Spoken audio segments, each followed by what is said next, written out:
Hello दोस्तों, good morning. मेरा नाम है सुमित राठी और आप मेरे साथ हैं इंडिया के नंबर 1 स्टडी चैनल जिसका नाम है यूपीएससी अनअकैडमी। दोस्तों, तारीख है 13 मार्च और समय है सुबह मॉर्निंग 5 बजे। 5 बजे हम क्या करते हैं? 5 क्विज करते हैं, 5 करंट अफेयर बेस्ड क्विज करते हैं। सो वो हमारा कंटिन्यू रहेगा, वो हमारा कंटिन्यू चलता रहेगा। सो यूपीएससी सीएससी 2020 के लिए हमारी तैयारी है। दोस्तों, हमारे साथ आप बने रहिए यूपीएससी अनअकैडमी चैनल के साथ में। Trust me guys, we will rock this time. हम इस टाइम मचा देंगे यार, कहर मचा देंगे। जबरदस्त बता रहा हूँ मैं आपको, बहुत अच्छे से हम तैयारी कर रहे हैं, बहुत अच्छे से चल रहा है। मैं माफ करता हूँ यार, कल आपकी करंट अफेयर की 8 बजे की क्लास और मैं एच प्रोग्राम के अंदर में क्लास नहीं ले पाया 2 बजे, क्योंकि मेरी तबीयत बहुत ही ज़्यादा खराब है। आज भी मैं क्लास ले रहा हूँ बिकॉज मैं कोशिश कर रहा हूँ कि अगर मेरी बॉडी 1% भी मेरे को अलाउ कर रही है तो I try to take your class. मैं 100% आपकी क्लास लेने की तैयार हूँ उसके लिए।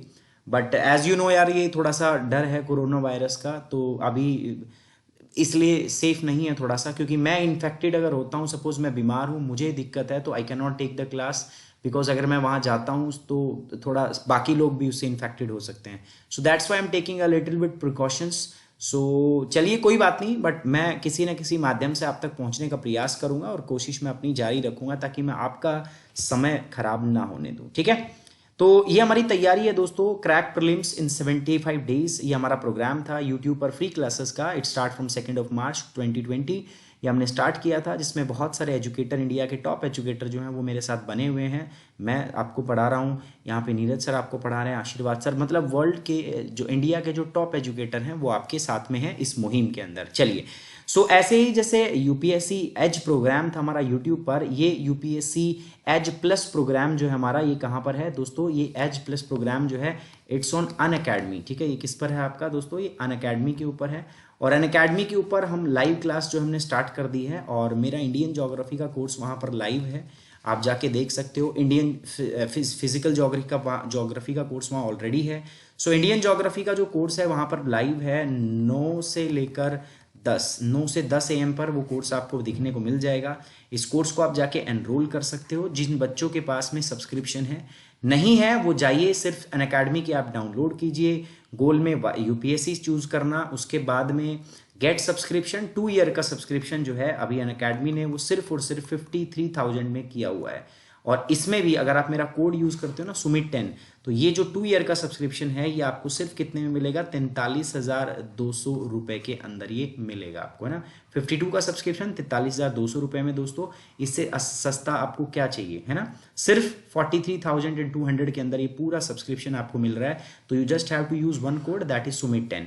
यूपीएससी या फिर अदर किसी भी कोर्स के लिए आप इस कोड को जो है दोस्तों इस्तेमाल कर सकते हैं, and you will get 10% instant discount. Not 10%, it's more than 10%। Okay, ये आपको डिस्काउंट मिलने वाला है। चलिए, अब मैं आज का जो पहला सवाल है वो आपके सामने रखता हूं। टॉपिक क्या है दोस्तों? United Arab Emirates UAE has been declared a reciprocating territory of India. UAE को भारत की रेसिप्रोकेटिंग टेरिटरी डिक्लेयर कर दिया गया। अब ये रेसिप्रोकेटिंग टेरिटरी होती क्या है, ये समझना पड़ेगा, बस ये मैं क्वेश्चन के माध्यम से बताऊंगा आपको। ठीक है? चलिए आइए मेरे साथ। Recently, the Union Territory of Law and Justice declare United Arab Emirates as a reciprocating territory। हाल ही में अभी केंद्रीय कानून और न्याय मंत्रालय ने संयुक्त अरब अमीरात को पारंपरिक क्षेत्र के रूप में घोषित कर दिया है, पारस्परिक क्षेत्र के रूप में घोषित किया है। इसके बारे में कुछ स्टेटमेंट दी गई है। A country is declared as a reciprocating territory under the provision of the Civil Procedure Code 1908। कह रहा है कि जो सिविल प्रोसीजर कोड है ना हमारा 1908, उसके तहत ये रेसिप्रोकेटिंग टेरिटरी डिक्लेयर की जाती है। पहली बात, reciprocating territory means any country और territory outside the India where order passed by the certain designated court in their territory are implemented in India. मतलब उनके वहां पर जो कोर्ट में डिसीजन दिए जाएंगे इंपॉर्टेंट कोर्ट्स के अंदर, वो इंपॉर्टेंट डिसीजन भारत के अंदर भी लागू होंगे। इसको कहा जाता है क्या दोस्तों? Reciprocating country. ठीक है? तो मैं आपको बता दूं, ये बिल्कुल बात सही है। रेसिप्रोकेटिंग टेरिटरी का मतलब क्या होता है? जैसे इंडिया ने अब यूएई को रेसिप्रोकेटिंग टेरिटरी डिक्लेयर किया, दैट मींस यहां पर जितने भी इनके जो कोर्ट्स हैं, उनके जो इंपॉर्टेंट डिसीजन होंगे वो इंडिया के अंदर क्या होंगे दोस्तों? लागू होंगे, इंप्लीमेंट किए जाएंगे। This is the meaning of reciprocating country. और ये किसके द्वारा किया जाता है? Of course this is the civil procedure code 1908। याद रखना, सिविल प्रोसीजर कोड के द्वारा ये किया जाता है। भारत ने ऐसे बहुत सारे देशों के साथ समझौते किए हुए हैं, तो इस संदर्भ में दोनों ही स्टेटमेंट आपकी सही है। तो सर हमारा सही जवाब क्या होगा? सी, बोथ। ओके चलिए आगे बढ़ रहा हूं मैं, आपका एक्सप्लेनेशन क्या है देखो। The ministry of law and justice issued an extraordinary gazette notification declaring UAE to be the reciprocating territory under section 44A of the civil procedure code 1908। विधि और न्याय मंत्रालय ने एक असाधारण राजपत्र अधिसूचना जारी की है जिसमें संयुक्त राज्य अमीरात को नागरिक प्रक्रिया संहिता 1908 की धारा 44A के तहत पारस्परिक क्षेत्र घोषित कर दिया है। ठीक है चलिए, ये थोड़ा सा ज्योग्राफिकल पॉइंट ऑफ व्यू से मैं अगर बताऊं आपको तो देखो कहां पर है ये, आपका यहां पर्शियन गल्फ से फेसिंग है, और पर्शियन गल्फ और इधर क्या है गल्फ ऑफ ओमान, ये बीच में यहां पर है यूनाइटेड अरब एमिरेट्स, यहीं पर है दुबई, यूएई के अंदर ही है आपका Dubai. So this is the Dubai region, और ये अबू धाबी, दुबई, ये सब यहाँ पर आपका स्थित है। तो यूएई ये रहा यूनाइटेड अरब अमीरात यहाँ पर है आपका, और इधर आपका पर्शियन गल्फ है, इधर क्या आपका ये है। कंट्री में अगर देखोगे तो इधर ओमान लगता है, इधर सऊदी अरेबिया यहाँ पर लगता है, दिस इज कतर है ना। ऊपर देखोगे तो इधर पर्शियन गल्फ के उधर क्या है आपका, यहाँ पर है ईरान। ठीक है चलिए आगे बढ़ते हैं दोस्तों। नेक्स्ट हमारे पास क्या है, अपार्ट फ्रॉम यूएई, देखो ऐसा यूएई अकेला देश नहीं है जिनको हमने रेसिप्रोकेटिंग टेरिटरी डिक्लेयर किया। इसके अलावा यूके, सिंगापुर, बांग्लादेश, मलेशिया, आपका ट्रिनिडाड टोबागो, उसके बाद न्यूजीलैंड, ये भी ऐसे देश हैं दोस्तों, कुक आइलैंड, ये भी ऐसे देश हैं दोस्तों जिनको हमने क्या किया हुआ है, हमने रेसिप्रोकेटिंग पारस्परिक क्षेत्र घोषित किया हुआ है। Ministry of law and justice ये काम देखती है पूरा का पूरा। इसेंशियली ऑर्डर पास्ट, इसके तहत क्या होगा कि जिस डेजिग्नेटेड कोर्ट, जिस कंट्री को हमने आपका रेसिप्रोकेटिंग कंट्री डिक्लेयर किया, वहां के जो डेजिग्नेटिंग कोर्ट है उनको हम वहां के जो इंपॉर्टेंट डिसीजन है ना वो रेसिप्रोकेटिंग टेरिटरी के अंदर इंप्लीमेंट किए जाएंगे। ठीक है चलो आगे बढ़ रहे हैं। The courts so designated are called superior courts. Okay चलो आगे बढ़ते हैं। तिलहन मिशन, तिलहन का मतलब क्या होता है दोस्तों, तिलहन का मतलब होता है आपका जो जिससे आपका देखो ये दाल है, दाल को बोलते हैं हम दलहन, ठीक है दलहन हिंदी में, और जो तेल जिससे निकलता है उसको बोलते हैं हम तिलहन मिशन, है ना, जिससे तेल निकलता है, जैसे तेल निकालने की है ना, ये इसको बोलते हैं हम आपका तिल बोलते हैं ना, तिल, तो तिल से तेल निकलता है, दैट्स वाई से इसको बोलते हैं तिलहन। सरसों से भी निकलता है उसको भी तिलहन बोलते हैं, मस्टर्ड ऑयल, तिलहन। तो तिलहन मिशन किसके लिए है दोस्तों, तिल नाम ही समझ में आ गया आपका। ठीक है so it is related to the oil seeds, Hindi में बोलते हैं तिलहन को ऑयल सीड्स, है ना। चलिए इससे संबंधित सवाल क्या देखते हैं। Recently seen in the news तिलहन मिशन इज रिलेटेड टू, किससे रिलेटेड है बताओ। तो मैंने बता ही दिया आपका, ये तिलहन का मतलब है तेल निकालना, तो ऑयल सीड प्रोडक्शन से, है ना। सो इंडिया का जो ये जो मिशन है तिलहन मिशन, ये किससे संबंधित है, ऑयल सीड प्रोडक्शन से। तिलहन उत्पादन में भारत को आत्मनिर्भर बनाए, तो ये इससे संबंधित है। तो बी इसका क्या है दोस्तों, सही जवाब है, B is the right answer. चलिए ऐसे कुछ ये तेल निकाला जाता है, ठीक है। डोमेस्टिक जो छोटे स्केल पर अगर मैं बात करूँ तो कुछ इस प्रकार से हम इसका इस्तेमाल करके, है ना, ऊँटों का या किसी अन्य जीव का इस्तेमाल करके हम ऐसे इस प्रकार से तेल जो है वो निकालते हैं। Government of India is to launch तिलहन mission to boost the oil seed production. The announcement was made on the occasion of the Soil Health Card Day. Soil Health Card Day के डे पर ये decide किया गया कि भारत ऐसा कुछ करने वाला है।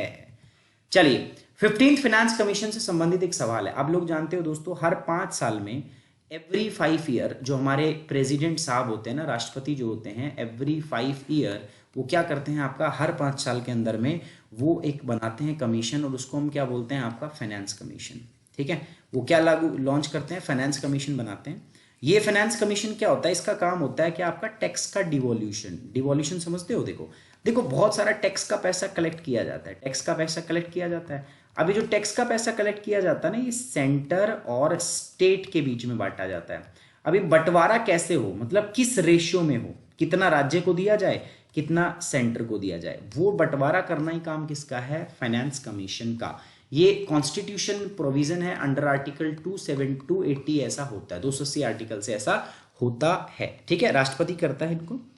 तो ये जो आपका फाइनेंस कमीशन टैक्स का बंटवारा करता है, जैसे मैंने बताया ना, ये टैक्स का जो केंद्र के पास जो कर जाता है, केंद्र के पास जो कर जाता है उसका क्या करता है, बंटवारा, रेशियो करता है। जैसे पिछली बार था रेशियो कितना मैं बताऊं तो 58:42, मतलब 58 रखेगा सेंटर गवर्नमेंट, 100 रुपये है तो सेंटर ने इतना रख लिया और स्टेट को कितना दे दिया, 42 रुपये।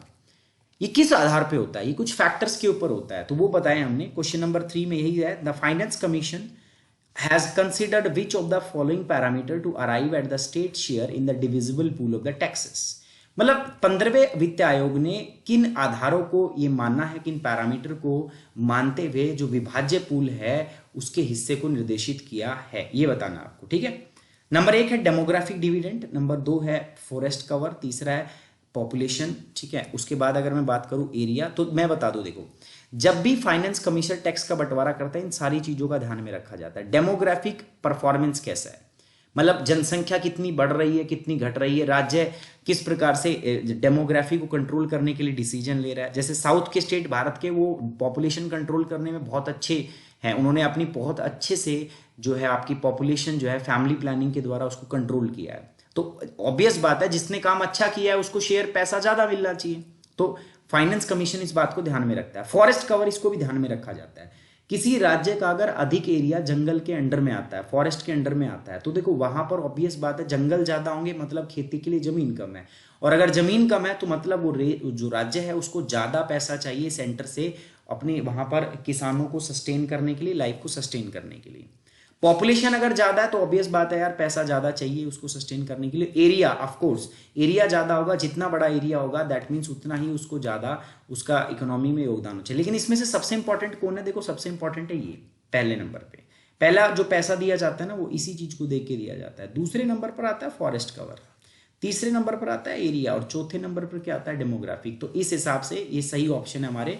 तो पहला है आपका कौन सा, 3 1 2 4, देखो किसमें है 3 1 2 4, 3 2 सॉरी ये गलत लिख लिया हमने। पहले नंबर पर आता है आपका थर्ड, अच्छा ये फर्स्ट नंबर पर आता है, ये लिखा है मैंने, तो पहले पे ये तो 3 2 4 1, 3 2 4 1 ये हो गया सही, ठीक है, ये सही जवाब हो गया, देख सकते हो आप, है ना। तो अभी जो फाइनेंस कमीशन बना है ना, तो उन्होंने क्या किया, पुराने वाले ने तो किया था आपका कितना, पुराने वाले का जो रेशियो था वो था 42, मतलब उन्होंने बोला था अगर 100 रुपये सेंटर के पास टैक्स का आता है तो इसके अंदर से जो केंद्र है वो रखेगा 58 और उसको कितना दे देगा 42। लेकिन ये वाला जो ये कह रहा है 59 केंद्र रखेगा, और जो बचा कितना आपका, बचा आपका 41%, वो किसको दिया जाएगा, राज्य सरकार को। ये पैरामीटर इसने इस पर डिसाइड किए हैं, ठीक है। जीएसटी कौन कितना ज्यादा कलेक्ट करता है उतना ही उसको ज्यादा शेयर मिलता है। तो ये सारी बातें हैं दोस्तों, आप देख लेना। करिकुलम फॉर लाइफ स्किल जीवन कौशल, ये जीवन कौशल वाली कुछ चीज है जो यूजीसी जो होती है यूनियन ग्रांट कमीशन, उन्होंने कुछ किया है, यूनिवर्सिटी ग्रांट कमीशन उन्होंने कुछ किया है। क्या किया है दोस्तों, लाइफ स्किल जीवन कौशल, कम्युनिकेशन स्किल को इंप्रूव करने के लिए, प्रोफेशनल स्किल को, leadership management skill, universal human values क्या है थोड़ा पढ़ते हैं। देखो consider the following statement regarding the जीवन curriculum. So UGC has developed life skill जीवन कौशल curriculum for postgraduate student at university and the colleges। विश्वविद्यालय और कॉलेजों के स्नातकोत्तर छात्रों के लिए जीवन कौशल पाठ्यक्रम विकसित किया है। किसके लिए कह रहा है दोस्तों, आपका ये कह रहा है आपका पोस्ट ग्रेजुएट के लिए और यूनिवर्सिटी और कॉलेज स्टूडेंट के लिए। The implementation of curriculum is a suggestive in nature, ये मतलब ये पाठ्यक्रम ना एक अपना आप में सजेस्टिव है। तो कौन सा सही है, देखो अगर मैं करेक्ट स्टेटमेंट बताऊं, दूसरी स्टेटमेंट करेक्ट है, पहली स्टेटमेंट करेक्ट नहीं है, इसलिए B is the right option. Recently the minister of human resource, अभी अभी उन्होंने क्या किया है, resource development informed about the implementation of जीवन कौशल, जीवन कौशल के इम्प्लीमेंटेशन के बारे में उन्होंने बताया है life skill curriculum in a written reply to the Lok Sabha. Lok Sabha को बताया कि हमने ऐसा ऐसा जीवन कौशल एक स्कीम जो है, एक कुरिकुलम जो है यूजीसी ने स्टार्ट किया हुआ है। किसके लिए किया हुआ है, चलिए देख लेते हैं। स्किल डेवलप करने के लिए, communication power, support, competitiveness, responsibility और टीम वर्क, ये सब डेवलप करने के लिए ये सब किया है हमने। Grant commission has developed life skill curriculum for undergraduate, not postgraduate, it's undergraduate student at university and the cost level, ठीक है। जो अंडर ग्रेजुएट है ये उनके लिए दोस्तों, ना कि आपका पोस्ट ग्रेजुएट स्टूडेंट के लिए, जो हमने वहां पर बात की थी। और ये सजेस्टिव नेचर का होता है, ठीक है। जैकमा जो है वो एशिया के सबसे रिचेस्ट आदमी बन गया, उन्होंने मुकेश अंबानी को पीछे छोड़ दिया है। इंडिया फार्मा इंडस्ट्री, देखो भारत में एक इंडस्ट्री है जो लगातार ग्रो कर रही है and that is the pharmaceutical. दवाइयाँ भारत की बहुत चल रही है यार, क्यों चल रही है, देखो देखो एक तो दोस्तों भारत जो है ना जेनरिक दवाइयाँ बना के बेच रहा है ना। जेनरिक दवाइयाँ क्या हो रही है, सस्ती हो रही है ना, तो सस्ता सबसे अच्छा है ना। इसीलिए तो मैं आपको बार बार कह रहा हूँ 2 ईयर अनअकैडमी सब्सक्रिप्शन 80,000 की बजाय कितने में मिल रहा है, 52,000 में। It's like golden opportunity for you. 2 साल कितना, 2 ईयर, 2 साल इतना आपको मिल रहा है। और अगर मैं बताऊं इस 2 साल में भी आप डिस्काउंट ले सकते हो। देखो आपको बस ये यूज करना है सुमित 10, इस कोड का आपको इस्तेमाल करना है। आप जैसे इस्तेमाल करोगे you will get instant discount. ये 42 की तरह आपको पता है कितने में मिलेगा, 43,500, ठीक है, 200, 43,200 रुपए के अंदर ये कोर्स आपको मिलेगा, 43,200 के अंदर। इतने टाइम के लिए आप लगभग 750 दिन मेरे साथ पढ़ोगे। एक दिन का खर्चा वही 30 से 40 रुपए आता है यार, 30-40 भी नहीं आएगा, 15 से 20 रुपए का खर्चा आएगा। और ये खर्चा आप यार सिगरेट पीने में उड़ा देते हो इतने पैसे, बहुत सारे जो पीते हैं, नहीं तो और भी कुछ कुछ काम करते हो, तो इतना आप, ये इन्वेस्टमेंट है अपने ऊपर, आप खर्च कर सकते हो। ट्रस्ट मी, खर्च कीजिए। और ये क्योंकि once in a life opportunity है दोस्तों, अपने करियर को बनाओ, सेटल करो, आगे बढ़ो। सस्ती चीज अच्छी होती है, तो इसीलिए इंडियन फार्मा इंडस्ट्री जो है वो ग्रो कर रही है। इससे संबंधित सवाल, consider the following statement regarding the Indian pharma industries. Indian pharmaceutical market is the largest in terms of value. ऐसा नहीं है, सबसे बड़ी इंडिया की नहीं है, अभी सबसे बड़ी इंडिया की नहीं है, चाइना जो है बहुत बड़ी मार्केट है। India is the largest supplier of the generic, और ये वैल्यू के टर्म्स में पूछ रहा है आपसे, तो वैल्यू में तो इंडिया नहीं है। India is the largest supplier of the generic, ये बात बिल्कुल सही है। जेनेरिक दवाइयों के लिए भारत जो है सबसे बड़ी आपूर्तिकर्ता देश है, और इंडिया लार्जेस्ट वैक्सीन प्रोड्यूसर भी है, ये बात भी सही है। तो दोनों, मतलब 2 और 3 जो है ये आपका सही है। देखो किस प्रकार से भारत के अंदर ग्रोथ हो रही है, भारत के अंदर फार्मास्यूटिकल में काफी ग्रोथ हो रही है। और ये अभी अभी बताया department of pharmaceutical and fertiliser ने इस रिपोर्ट के अंदर बताया है, ठीक है। तो ये पूरा एक्सपोर्ट का डेटा है भारत की इस इंडस्ट्री का, आप देख सकते हो, मैंने आपके सामने रख दिया है। और ये कुछ एडवांटेज है इंडिया कि क्यों इंडिया जो है वो आगे बढ़ रहा है। एक बार आप इसको समय निकाल के पढ़ना दोस्तों। अनअकैडमी लर्निंग ऐप डाउनलोड कर लो मोबाइल के अंदर, नहीं है तो आपको क्या करना है, www.unacademy.com ये टाइप करना है और लॉगिन कर देना है। उसके बाद ये खुल जाएगा, इंस्टॉल खुल जाएगा। उसके बाद गोल वहां पर चूज करना है आपको, ये प्लस में अनअकैडमी यूपीएससी सीएससी, ये सब्सक्राइब किया आपने। उसके बाद देखो गेट सब्सक्रिप्शन, ये आएगा, इसको करो।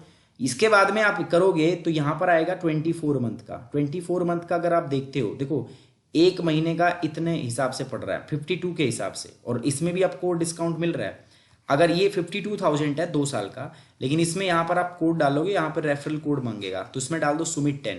जैसे आप सुमित 10 लगाते हो ना, you will get 10% instant discount. आपको 10% का डिस्काउंट मिलेगा, नॉट 10%, ये 10% से भी ज़्यादा दिलवाएंगे हम आपको। कितना, 43,200, इट ऑलमोस्ट 8 to 9% आपको डिस्काउंट मिलेगा।